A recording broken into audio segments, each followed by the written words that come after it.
Usually I can get up and go shake my hand. How you doing? Good to see you. Oh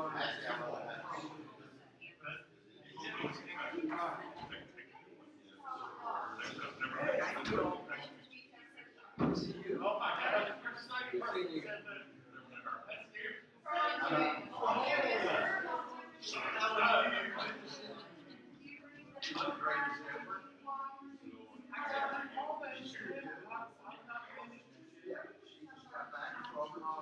A workout with her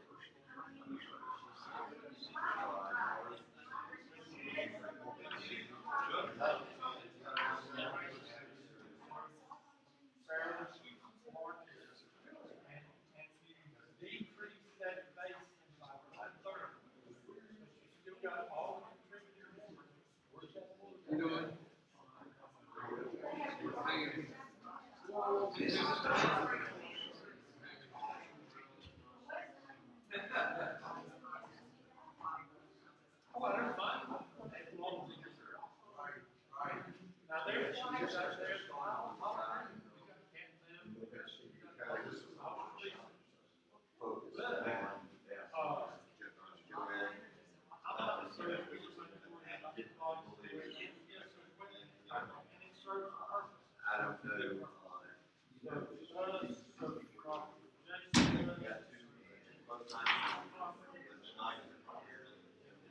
Jimmy, how you doing? Get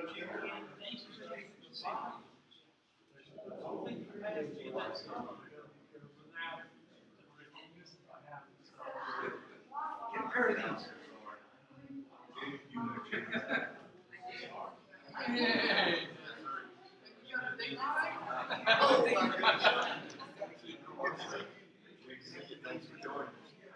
Appreciate you. Remind me your name is John.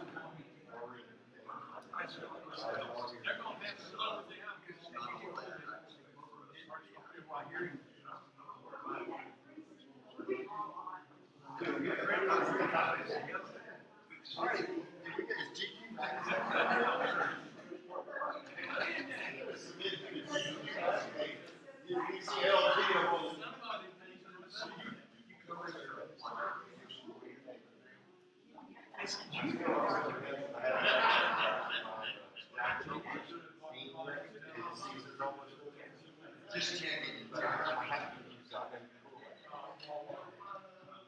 But I was going to say,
You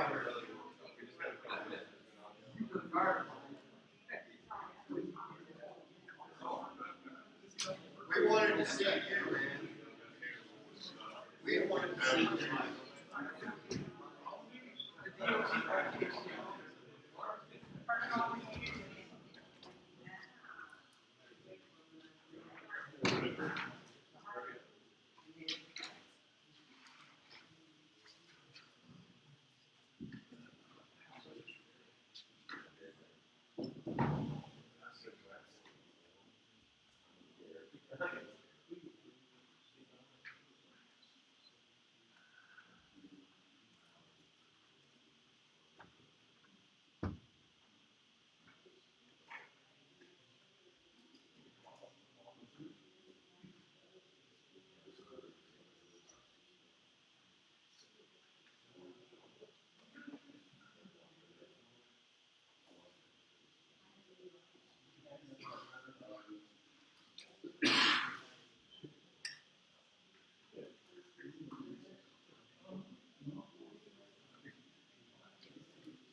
Hey, look, ladies and gentlemen, we got about 2 minutes before we get started. If you would please join me in putting your phone on vibrate off. If you need to have a sidebar, where's Roy? I can't pick on Roy tonight. So if you need to have a sidebar, please take it out in the lobby, close the door behind you. I know it's 2024, so our phones are ringing all the time. If you need to make a phone call, please take that out in the lobby as well. And then we'll get started here in a quick second. Roy's not gonna be. Roy's not going to be here? Okay.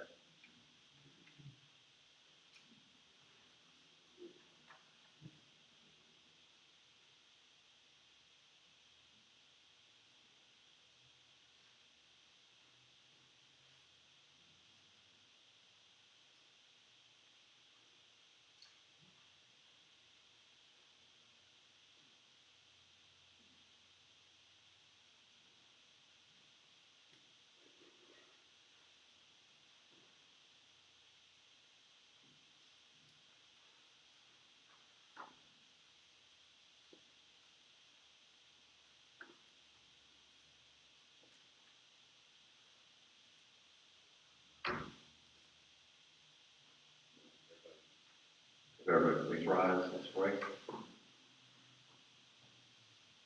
Father, thank you for the warm weather, albeit a little wet. We are gracious. We appreciate it for it to be a little warm. We do thank you for tonight and for the opportunity to listen to Mark Sutherland. And just thank you for what he brings to our community. And just pray that we would just have open ears and minds to listen to what he's sharing with us. And we just ask you to bless tonight and give the commissioners wisdom to make good decisions. Amen. You join me in the pledge. I pledge allegiance to the flag of the United States of America and to the republic for which it stands, one nation, under God, indivisible, with liberty and justice for all.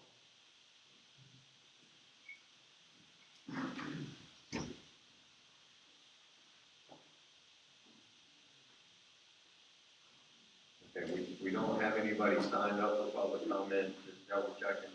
Anybody like to speak? Okay. With that, do I have a motion to adopt the agenda? So moved. Do I have a second? A second. Any further discussion? All in favor? Aye. So ladies and gentlemen, before we begin, like to make a quick announcement. It is my unfortunate duty to announce that Larry Philbrock has resigned effective immediately at about 3:30 today from the Board of Commissioners. So we will begin the replacement process probably to some degree tomorrow night and put a plan together on how to affect change with that. So I wanted to announce that to the public tonight. And Jimmy, there is a letter available that you can get a copy of from the link. Jimmy, you good? Can you hear me? Okay. Very good. All right. Now moving on, we have appointments, recognitions, and presentations. And I'd like to invite Jonathan Barlow up to present the Emergency Operations Center Public Safety Building Site Selection Committee. Good evening. The 23rd of January 2024 Board of Commissioners created a new committee with the purpose of searching for sites to build a new emergency operations center public safety building. At that meeting, the board appointed Mr. Keith Walsh as the chair and tasked him with the responsibility of recommending any new committee members to your consideration. In your packet, you have a resolution 24R2 creating the BOC Safety Building Selection Committee. In that resolution, there are 4 names for your consideration to appoint as members of this new committee. As you see there, Mr. Keith Walsh, the chair, he has already been appointed. The other recommended committee members are Mr. Douglas Eckendorf, Mr. Anderson, Junior Freeman, and Lloyd Perry. Those are the names for your consideration.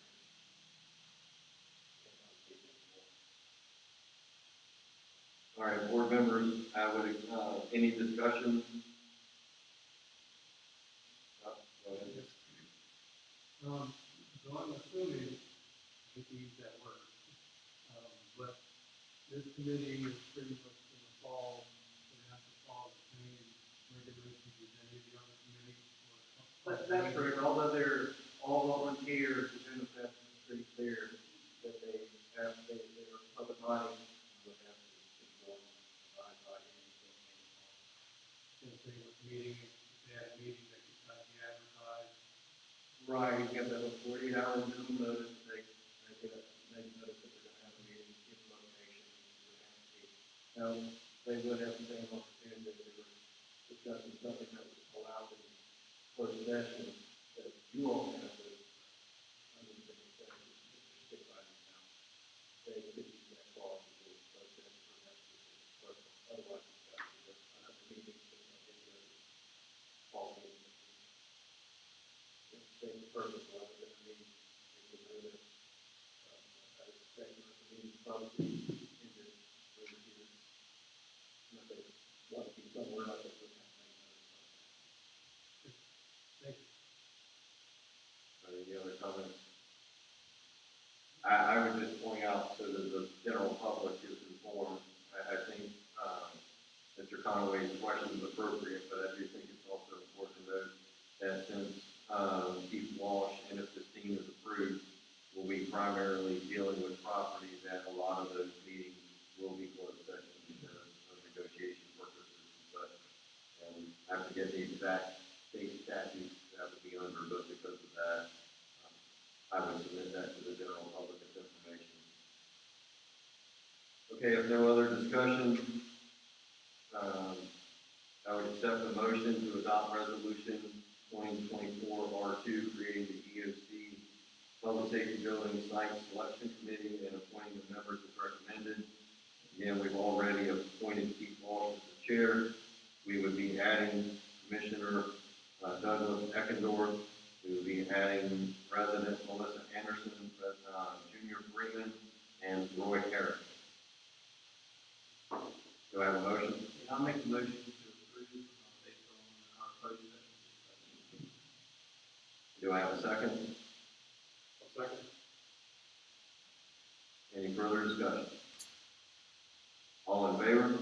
Aye. Keith? Yes. And Keating, congratulations. I look forward to the results. I have full confidence that you do not need me to get this done. Thank you, John. Thank you, thank the board. We appreciate it. Our first meeting is, a week from tonight. At 5 p.m. Where do you hold that? Right here. In fact, we tried to, Keith, if you would use the microphone. okay, it's not all that important. We, initially scheduled a meeting for, Wednesday, the 14th. So, that should tell you how seriously we take this matter, putting it, on the top of our agenda for Valentine's Day. But, interim town manager, John Barlow, said we were a little quick on the draw. I mean, he was trying to keep you out of trouble. Well, he was just trying to keep me out of trouble in general, which you must have briefed him on my style. He's gonna be my constant sidekick to keep me, I'm gonna be like one of those football coaches who's always wants to run on the field. He's gonna be sitting there, holding my belt. Thank you, guys. Need one last question. Yeah. Are your meetings gonna be open to the public? As John said, unless we have, a matter that, we need secrecy, but one of the things, that, I don't mind telling you, I'm about what's ahead of me, I'm never about what's, behind me. But I will say, I try to attend,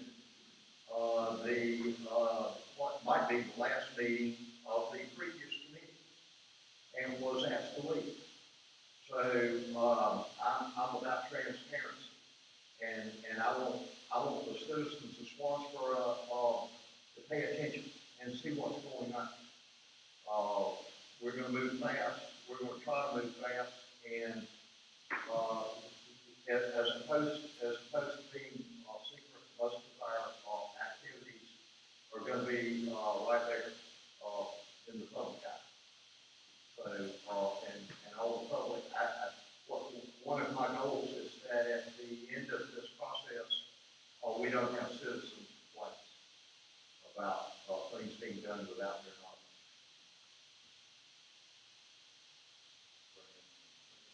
All right, thank you. Well, Thank you. all right, Mr. Lisa, board appointments. Real quick, I did want to let you know that just like with our planning board, our historic board, you will be copied of all special meeting notices as well as the agendas when they go out for the BOC committee as well. Very good, thank you. You'll see your first notice for special meeting go out tomorrow. Great. With no further ado, we'll go on to board appointments. The planning board made an appointment at its January 23rd, 24 regular meeting. Unfortunately, that appointment was declined, so we need to appoint another person in the seat for the in-town planning board. We do have a vacancy that still exists in the BOC. We do not have the applicants on file. So I entertain any recommendations for a planning board appointment. Board members, I'm just gonna step out and say here that I feel like that we've had somebody that's got some experience on this talent board sheet that they've already served on, I think planning board actually, Jerry said, and his name is here on the talent board sheet, so I would offer him as an option. Mr. Stevens has indicated he only wants historic preservation appointment. He has to specifically remove him from any other search. Yeah, I understand that. I've talked to him since that letter has been month. Yeah, I'd like to move, make a motion to, nominate Jerry Stebbins to be on the planning board. Okay, do I have a second? Second, no. All right, any discussion on Jerry? He made a second for Jerry Sutton. Okay, we have 2 seconds for Jerry Sutton. That's good. Any discussion? I understand. John, can you explain us on the background of the I'm pretty sure he's in construction. He is in the real estate market, and he lived here once before. They had a situation where they needed to adjust residents, and they came, and now they're back in the downtown area. He does prefer to serve on this historic board, but I asked if he was willing to serve on the planning board. He said yes, and he is in the real estate industry. He's served on the historic board, I believe, before, and he works with Kingery quite often, and so he has an intimate knowledge of our downtown and the swamp area. Any other questions, comments? All right, all in favor? Aye. All right, are we good, Ms. Lisa? All right, now the moment everybody's been waiting for is an honor and a privilege to invite, probably one of the most knowledgeable and professional folks in economic development in Onslow County. I think I can say as well as a personal friend of mine. And so, Mark Sutherland, I invite you to the microphone to take us through GeoEd Economic Development 101. Okay, thank you, Mr. Mayor. GeoEd, Jacksonville, Onslow Economic Development. I'd like to start by acknowledging the presence of my esteemed chair, Elizabeth, who is the excellent chairman of what we do, takes keen interest in everything we do. We just talked a minute ago, after we got into this room, we got a project announced. It's a big long run for another part of the town for a long time. Also, Charles Rawl, one of our board members, and Mayor Davis, one of our board members. And if I can dip back a little bit into the annals of Onslow County history, Junior Freeman, who worked in our organization 30 years ago, and his father, who worked in there 50 years ago, in 7 months. So I appreciate you folks being here with me this evening. And I appreciate you, members of the town board, for making time for this evening. And not only that, for your support of our work, through your investment in our corporation. I'm the executive director of this nonprofit we call GeoEd. One for a resident here for 9 years. Before that, I did 3 tours here as a Marine in my career, and live in Jacksonville now. Let me just start by saying what's economic development, because there's 1,000 different definitions. We have to settle on one and do it. We have to figure out what it means when we say that phrase. So economic development is a program or series of programs that has as its objective the creation of community prosperity, what you say then. What is prosperity? We believe it's a ever-rotating, circle of success that builds upon itself, that we look at our community in terms of how we're doing in increasing personal wealth among our citizenry, how are we positively impacting the tax base for our local government, increasing their revenues, and how we provide disposable income to our local businesses, make a strong local business economy. When any one of those things is working right, all 3 of those things are working right. And hence the circles in the triangle. That's how we define economic development at GeoEd. Okay, next, a couple of slides about who we are. Here's some fine print for you. As I was mentioning, Junior Freeman's death, other folks back in 1970, created the Committee 100. It is a 501c6 membership corporation. We are supported by membership investments. 60% of our budget typically comes from the private sector. About 40% from the local government, from the towns, from the county government here in Onslow County. Our service area is effectively the entire Onslow County. We also have a 501c3 nonprofit that exists to accommodate the needs of some of our investors. Some folks like Duke Energy and some of the big foundations can only give us money through the C3 charitable fund.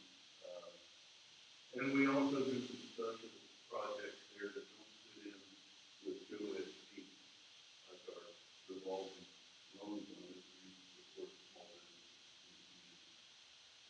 Our mission is based usually to attract other people's money, we call it OPM, we talk about it every day. And economic development, in our terms, it's all about bringing in primary jobs that take our resources, our local resources, our labor, facilities, our energy, and we make things, we make goods and services that we can market to the rest of the world. And the money that comes into these companies comes from the rest of the world, hence other people's money. Those are primary jobs that do that sort of thing. Secondary jobs, service sector economy, we try to keep that money in the county. You buy your groceries here, buy your gas station supplies here, buy utilities here, to the extent you can. But it starts with those primary jobs, bringing those people's money in. So look, here's our board of directors. We have 18 elected members, up to 18, from the private sector. They serve a staggered 3-year term. And then we have a host of ex officio members that includes mayors of all of our towns or their designated representatives. So the next piece is about, now that we've talked about who we are, what do we do? We do these. Mark, please interrupt. Did you talk about Roy Herrick and his role and what, I think he's on that list, I saw Go's up there, but he certainly goes. But, I'm not sure which one of those he fits under there, but if you could talk about his role and how that's important as he sits on that board. Yeah, so Roy Herrick and Charles Rawls are elected members of our board of directors from the private sector. So, Roy, beyond that, serves on our executive committee, which makes business decisions, right? And they meet when necessary. Roy also serves on our community business loan fund committee because he's very wise in the ways of business finance. I don't know what else he does with it, but I don't think the best job Roy seems to be tireless. But the structure where Roy's committee sits is that our board of directors allows us to create these committees, loan fund committee, the Holly Ridge Pandemic Relief Fund committee, and then there's the Swansboro Area Economic Development Committee, which Roy talked to our board about 3-4 years ago. And so we offered our status as a nonprofit, our staff, our resources, our analytical base and everything to assist Roy and his committee in the execution of their duties. So they don't need to go create another one. They can just fall in under our existing governance structure. Here, that's all. Yes, sir. I just wanted to, that make sure that the question. Great question, good time, thank you. So this is what we do. We've been doing since 1970s. It's a new industry recruitment, and that means for us primary jobs.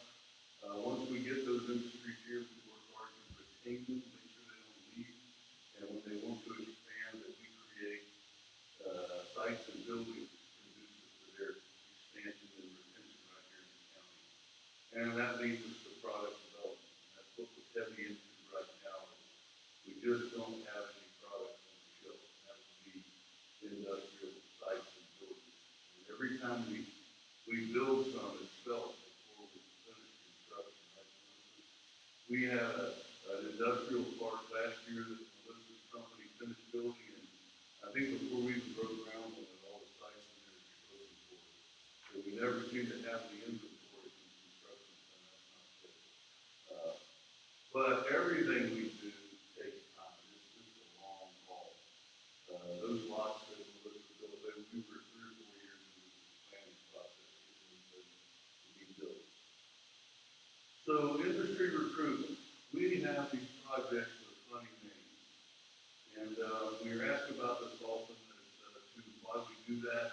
Well, when we have clients that are thinking about locating their industries in the county, they really want to protect their confidentiality. They don't want the rest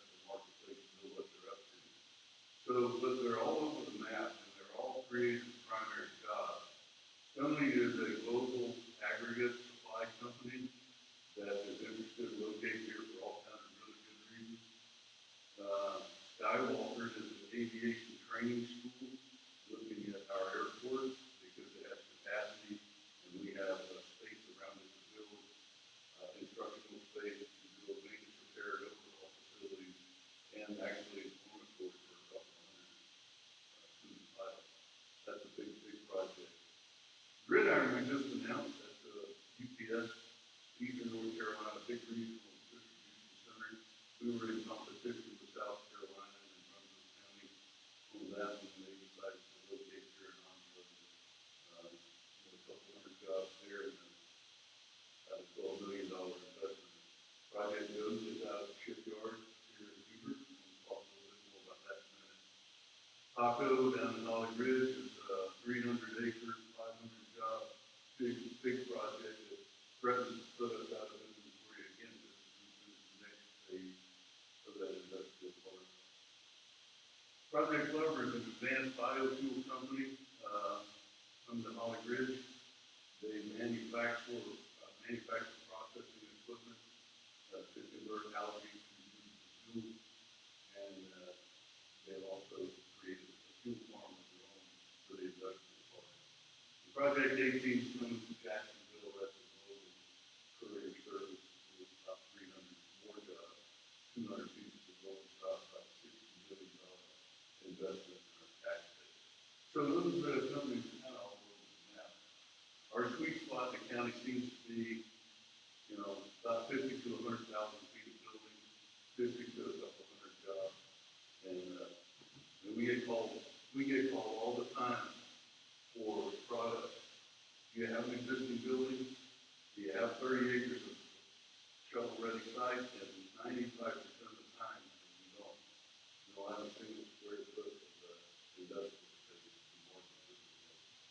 So unless they're willing to come in and work with us from the ground up, we have to say no to about 95% of the new parts. Talk a little more of that in a minute. Project GOAT, this is what it looks like to me. When we fill out a project summary form, we take in how many net new jobs are we recruiting and in competition with some other county or state. And in this case, there's some existing jobs. That is to say, those existing jobs will go away if we don't get a new jobs. They're all going to locate in one facility. They're going to invest $17.7 million in the tax base. Add on to that 291,000 foot facility, another 35,000 square feet, and some other things to really bring our shipyard here into the 21st century improvement, a modern marine lift. All right, so that's the that's the numbers that they bring to me. When I take it and put it into my magic computer and do it, and I get rid of the cost of the state, my partners in Raleigh, the local government, I break that down into what that means for the economy. I don't know if everybody can see that or not, but those 182 new jobs are going to create an annual payroll of $8.5 million. But since they're primary jobs and they all spin off 1.7 service sector jobs, their impact on taxable sales to the marketplace is $9.5 million. They will generate $214,000 a year in new ad valorem tax revenue, and $116,000 in ad valorem tax, 215 in sales tax revenue. And then we multiply that over 5 years, because that's when we're going to start talking about whether we need to attract incentives for this, or if the project justifies it. So when I go to the county, since this is out in the county, my proposal is this project goes, if we are successful in recruiting it, will generate $412,000 revenue for the county hereafter. Then break it down to Holly Ridge, where we actually have a county income and a county. So Project Gridiron, I just told you about that, is going to generate about $50,000 a year in new revenue for Holly Ridge. And to put that in perspective, that's 3/4 of the percent of the tax rate. So that's a big deal in Holly Ridge.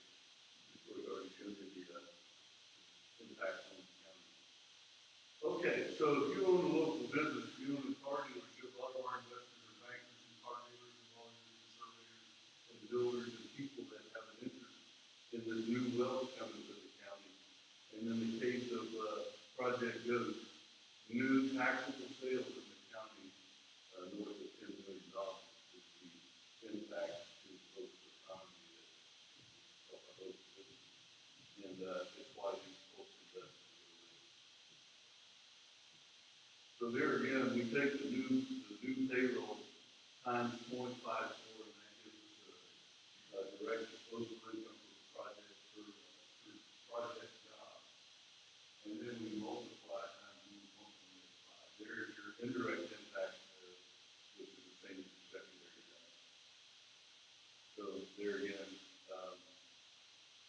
where we're working down in Holly Ridge in phase 3 of Camp Davis Industrial Park, it's forecast to generate 2,500 primary jobs.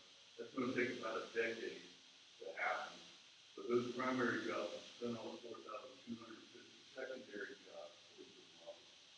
And that's 6,750 jobs. That's where product comes in. We need product. We're working on it hard all over the county. And what we did when we were asked to come and see the county commissioners last year was it wasn't done for us lately, and we've chosen that their investment in GoAhead over the last decade. They have invested about $149,000 a year. But what's in place now generates $389,000 a year wherever it stops working today. And this is again for the businesses, $60 million of consumer spending in the county we can track for the projects we've worked on over the last 10 years, and the projects that I showed you earlier that are in the hopper are worth another $214 million of consumer spending in the Onslow County economy, should we win them all. Okay, so what we're doing in this Monfort here, this is about bringing this back to your strategic plan. I had the extreme good fortune to be able to help facilitate your committee's work back in 2017. And I did this for the Department of Commerce all over the state. And I can tell you that I never saw a more balanced, more able, more willing committee to get together over a period of months and talk about ideas, and talk about their vision, where are we going, where we're going to be when we end up wherever it is we're going. And I think we have a really good plan that came out of that. A lot of that you recognize is out there on the wall in the bottom. But where GoAhead really comes in is down at the bottom, number 4, where it says support the expansion of existing businesses and expand the physical accommodation of growth. That's about capacity. Are we in a position to do economic development here that will support your other 3 objectives? Brings me to Project Coffee. Anybody know about Project Coffee? A little bit? Well, you saw the slide over the weekend, right? So Project Coffee is all about product development.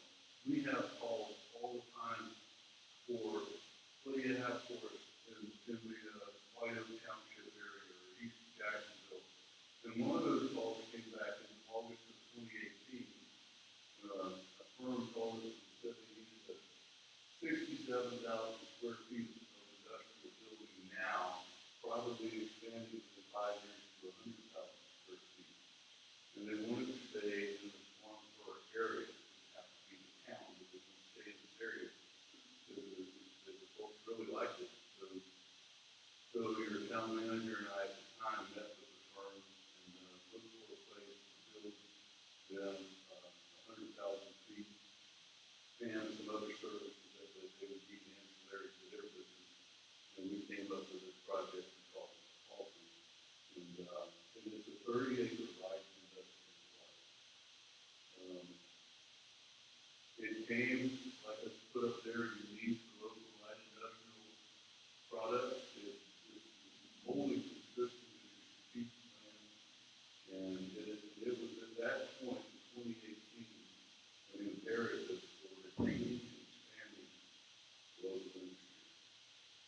Mark, if I can add, I believe Andrea can confirm, but it's also consistent with our land use plan.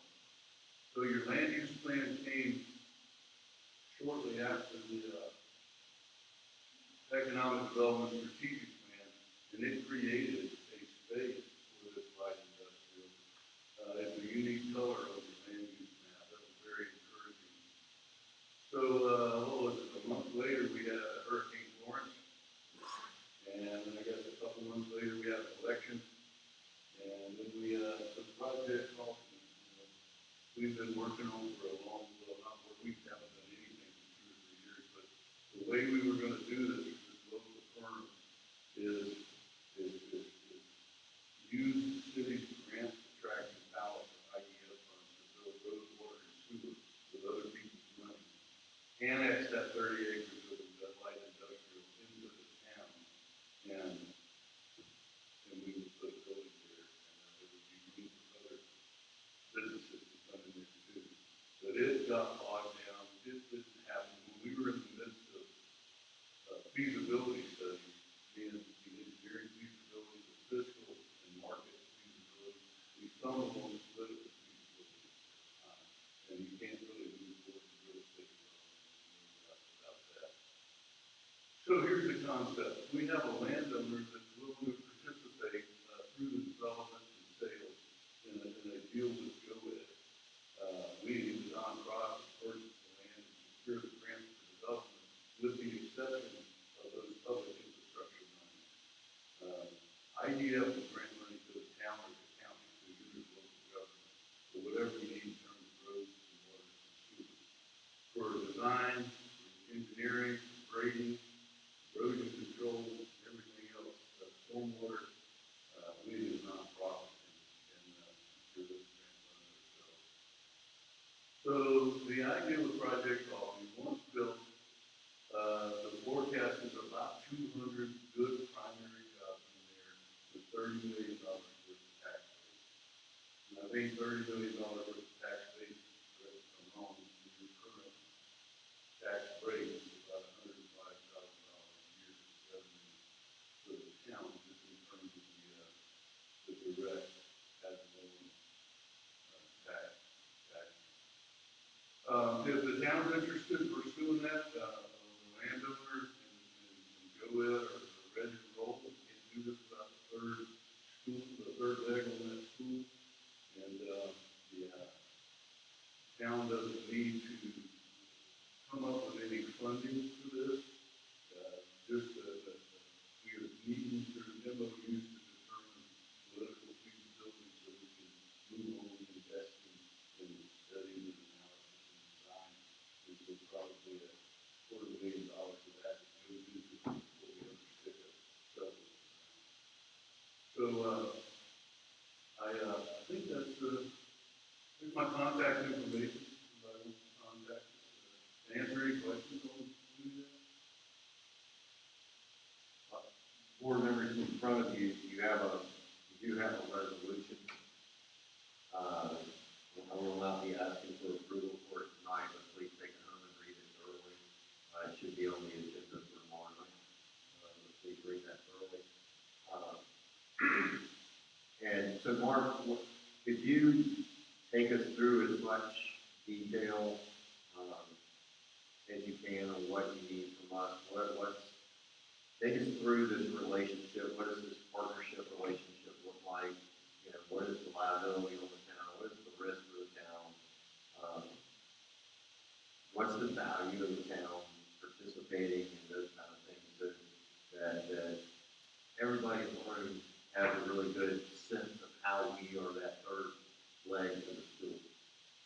Yeah, great question. So again, at the bottom, the local government supports us with appropriate zoning action. This property is in your ETJ, right?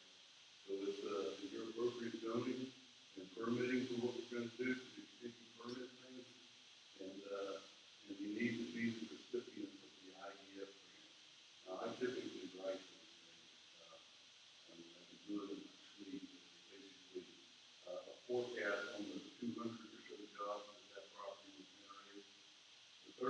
million of tax base comes after annexation, you have in this town a light industrial park. About 20 buildable acres once the right of way and stormwater system are put in there.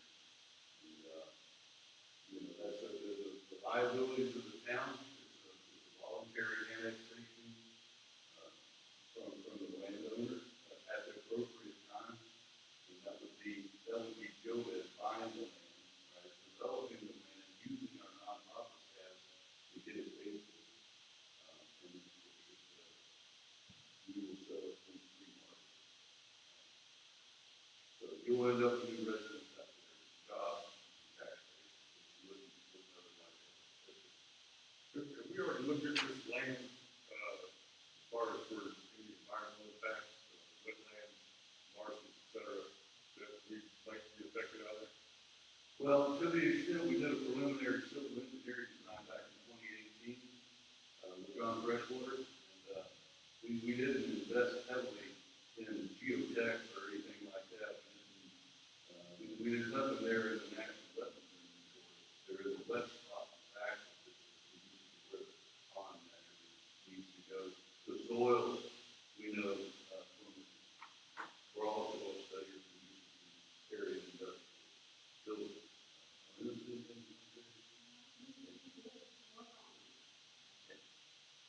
And I'll just remind any board members or staff that knows where the property is, please keep this confidential. You can ask questions, but just don't divulge where the property is, and you just remain confidential. So Mark, I have a question. Is it for one specific business, or the light industrial park be for one business, or is it for multiple businesses? No, there's more than enough room for the whole business in there. I should have asked Andrea earlier. So Andrea, if you come to the microphone, please.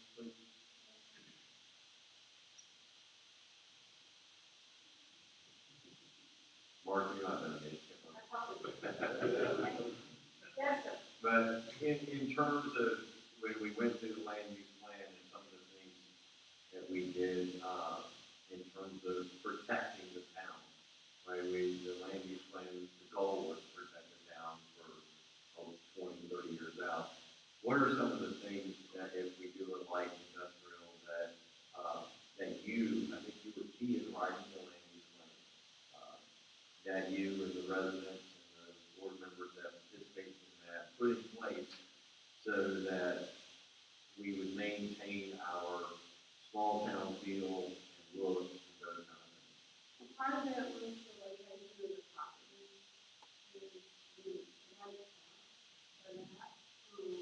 We did designate in the land use plan as light industrial, so that we perfect time that it could be rezoned, based on land use plan and the perfect light industrial. We did the preliminary survey work with John Freshwater to make sure that this land use plan environmentally inclusive to complete that. So basically, it's important to have the right soil. There are industrial buildings that are too heavy for some type of soil that needs to be along.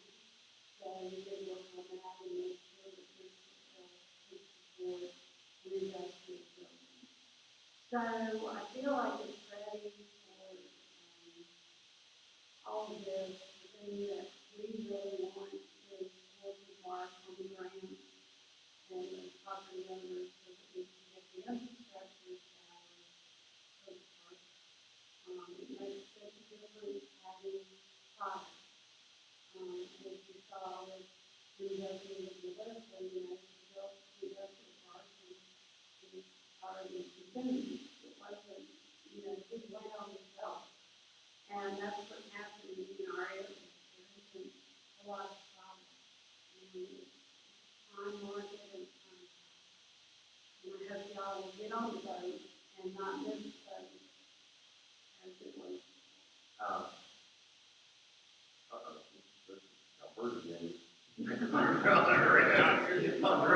Andrea has spoken. The setbacks and vegetation, what are some of the things that you did with setbacks and vegetation to again make it more appealing and less noticeable as we know?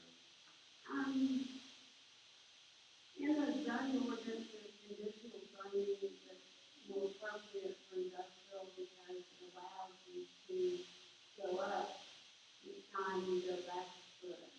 So when conditional zoning is going to go up to 41 feet instead of 35, is how you set property. In this case, about a plan was to have industrial site, and then they came to work with design and building and say, how well it fits to the project.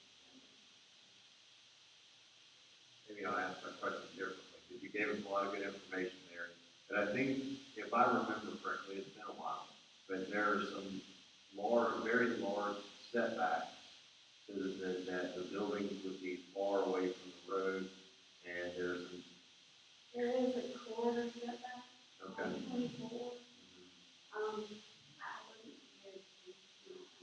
Oh, I'm sorry. It's all right. Sorry. So Okay. there is a corridor setback, and then there's also the setback to have industrial. Okay. So it's designed to limit the corridor setback that's shown on the budget. Okay. But the industrial architecture is not what's commercial. Well, All right, other questions for Andre? I put you on the spot. it's all right. All right. Okay, All right, we'll bring Mark back up. All right. You guys can grill Mark.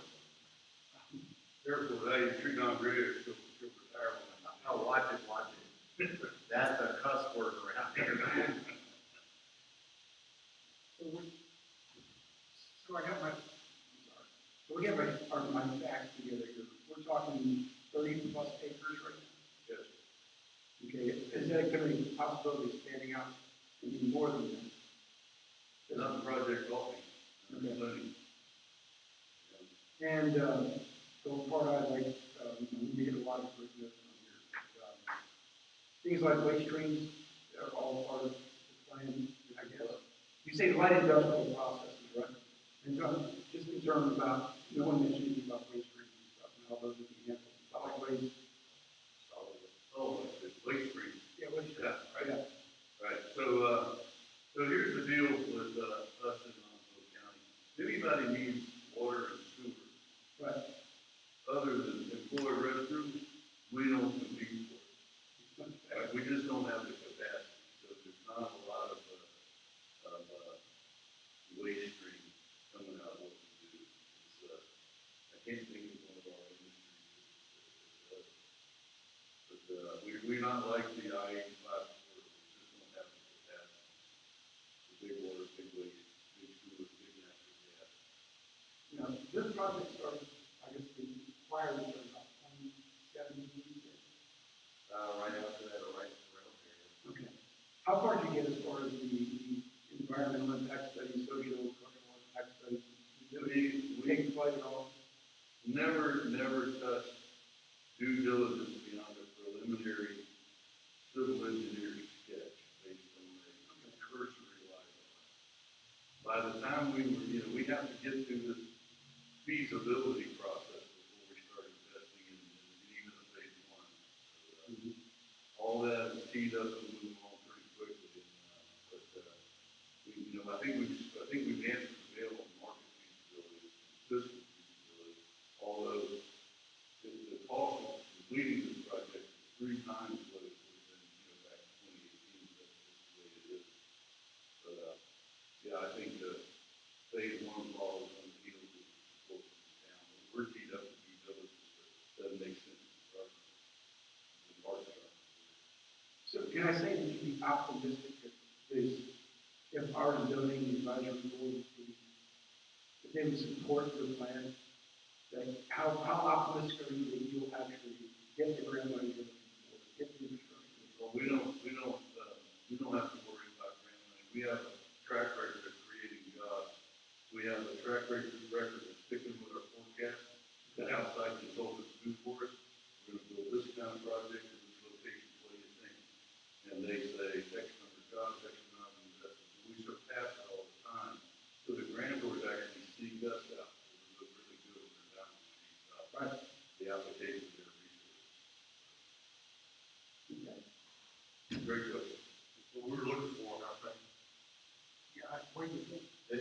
that, does it, where we, Here, we, yeah, so does this resolution get you to where you need to go, or what will be the next step?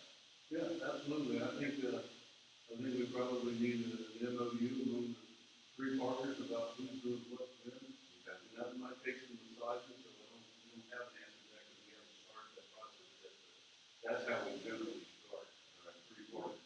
All right, so this, if this board approves the resolution tomorrow night, that gets you started. Yeah, I will come back with a draft MOU for, give to John for you guys to consider to hash out and contact. And then we would need a closed session with you to go over that, and then we bring it back out to the public. Is that correct, John and Lisa? Okay, I see nods, just make sure I'm staying out of trouble here. Yeah. All right.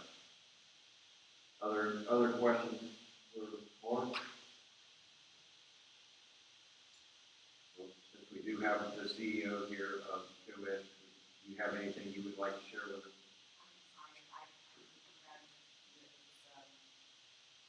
We're not the box of.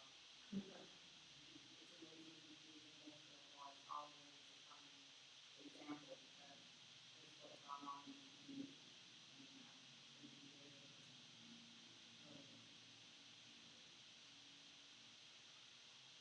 All right, it's still your show, Mike, Mark. I mean, anything else you got for us, or? No, sir, just again, thank you for making time for me this evening. It's greatly appreciated. Good to be with you. All right, well, welcome back and thank you. And, all right, any public comment? Mr. Rawls? If you would use the microphone, I should have had Mr. Anderson use the microphone.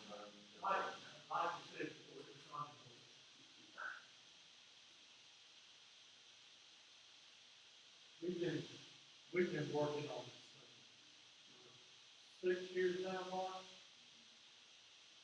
And guys, we stumbled and found ourselves kind of alone in the street. And I implore y'all, please give it serious consideration. It's for the good of the community, and I think it's a step in the right direction in creating local jobs. People that have traveled jobs, where the city have lost their work. I thank you for hearing what's been said here tonight. Let's move forward. Thank you. Thank you, Mr. Rawls. I think Mr. Ross, this is one of my. Yes.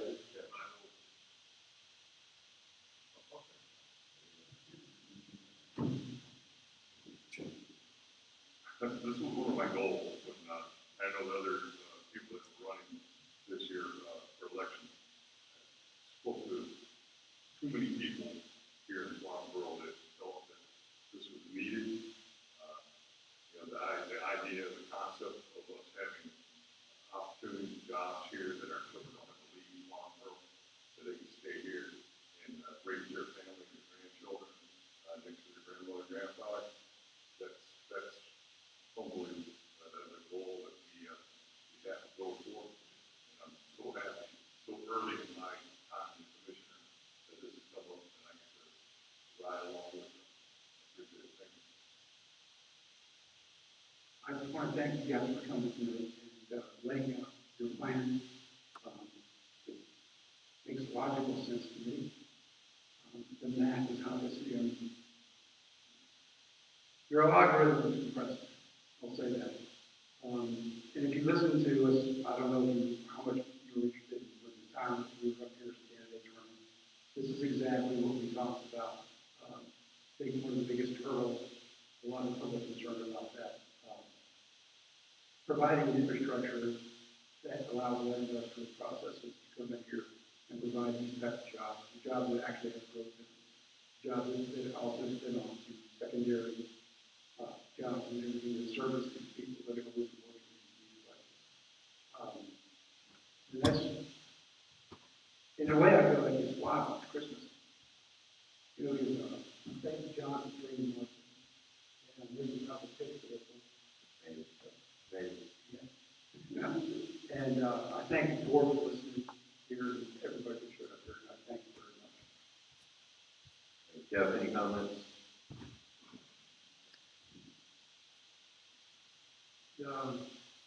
The only real concern I have with,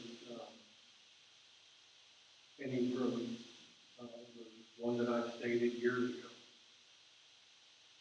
Yes, the numbers look nice, but with those increased numbers come increased costs.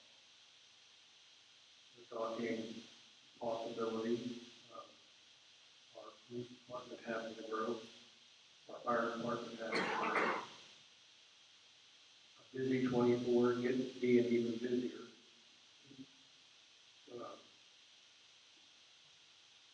It just seems like a lot of people that I talk to, they're concerned about there being squeezed together tight like a big city, with stuff coming up all around. That's the thing, I'm not opposed to any of this stuff, but I just, the concerns I'm gonna have to report. Thank you, Jeff.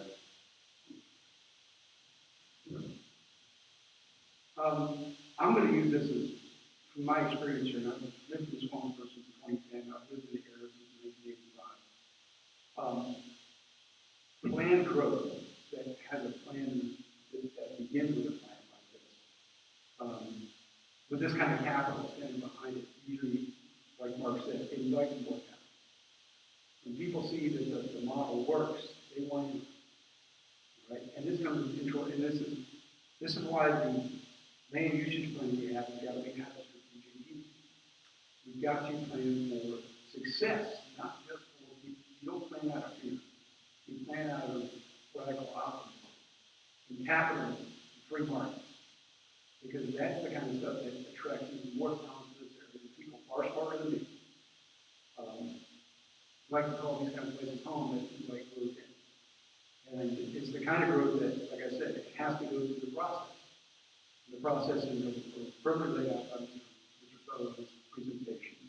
And I'm sure supported by people that have been doing this for a number of decades. I'd just like to say thank you for taking the time to do the presentation, do the legwork. Sorry it didn't work out initially. I'm pretty familiar with private coffee and what it's all about. And I think it's going to be something good for our community. It'll give us some good paying jobs that Joe was talking about earlier that entice people to stay here. I'm familiar with Joe Ed's track record also and how successful you guys have been. And if anybody has any questions or doubts, just go to Holly Ridge, which is a little bit different town than us, but look at what you guys have done at Holly Ridge, and I think that's kind of benefiting from it as long as we, like Doug was saying, do it in a controlled fashion where we don't stress our infrastructure out too awfully much and continue to grow the managed way. But I appreciate everything you guys have done for this project with this community. Please, like you. The only distinction that, and Andrea, I need you and Rebecca to just stay sharp on this, is the distinction I'd make between us and Holly Ridge. And I believe the land use plan has these protections in there, but that we do have these setbacks and the vegetation that hides what's going to be back there, so it's not, yes, thank you. That'd be a great choice of words, it's not up to you. So we'll go with that. And Mark, if you would, I think Jeff's got some valid questions that maybe you could provide some answers on in terms of, traffic. How much traffic do we think that would generate? What typically, on average, you see? And I think when you presented some tax numbers up there, $150,000 a year, and Holly Ridge or Burton Park, or maybe some of the stuff you've seen in Brunswick County, what do you see as an increase in required services such as police, EMS, or fire? So if you could help with those questions, I think Jeff's got some valid points that it would be good to have that information on, so that we can make good decisions along the way with you on that. And I'm sure residents are gonna have to. They're gonna wanna know, and particularly if you have kids on the concern, so,